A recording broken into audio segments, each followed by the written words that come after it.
Bonsoir, c'est le plus gros poste de dépenses des ménages, celui qui nous préoccupe le plus et qui ne semble jamais cesser d'augmenter. Je parlais des dépenses pour notre logement, pour notre maison.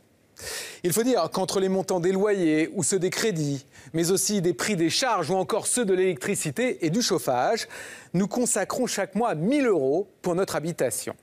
Mais alors, est-ce vraiment justifié? Pourrions-nous payer moins cher? C'est à ces questions que nous allons répondre ce soir. Par exemple, dans le domaine des économies d'énergie, vous allez comprendre ce que cachent réellement vos factures de chauffage. Et vous allez découvrir les nouveaux bons plans qui existent pour faire des travaux d'isolation sans que cela ne vous coûte, écoutez bien, plus d'1 euro. Dans le village d'Halluin, au nord de la France. Cette maison est en plein chantier. Et c'est un grand jour pour les propriétaires. Marina est secrétaire et son mari est ouvrier. En principe, les travaux qui vont être réalisés aujourd'hui, ils n'auraient pas pu se les offrir. La trappe d'accès, c'est ici. Voilà. Ils vont faire isoler les combles de leur maison. Et pour ça, ils ont fait appel à Alexandre et Hervé, des artisans spécialisés. C'est plus trop bien isolé. Comme vous pouvez voir, la laine de verre fait plus de 2 cm. Donc on va rajouter 230 mm de laine soufflée.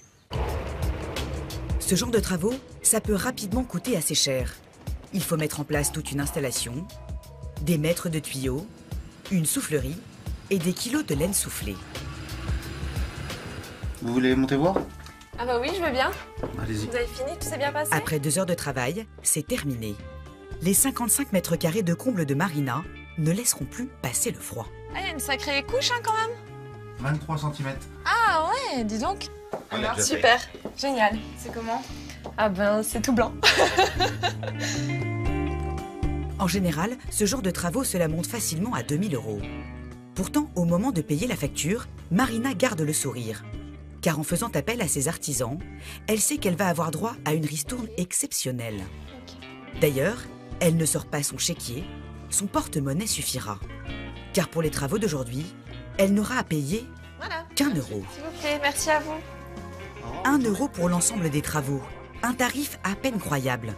À tel point que Marina a cru au départ qu'il s'agissait d'une arnaque. Au début, j'ai cru que c'était impossible parce que c'est vrai que des combles à 1 euro, on hallucine un peu quoi. C'est vrai que c'est assez surprenant. Ça paraît tellement gros. 1 euro, c'est l'euro symbolique, donc et puis en fait, ça s'avère que c'est réel quoi. En 2 ans, l'offre à 1 euro a déjà profité à 3 500 ménages en France. L'objectif est d'en atteindre 10 000 d'ici 2016.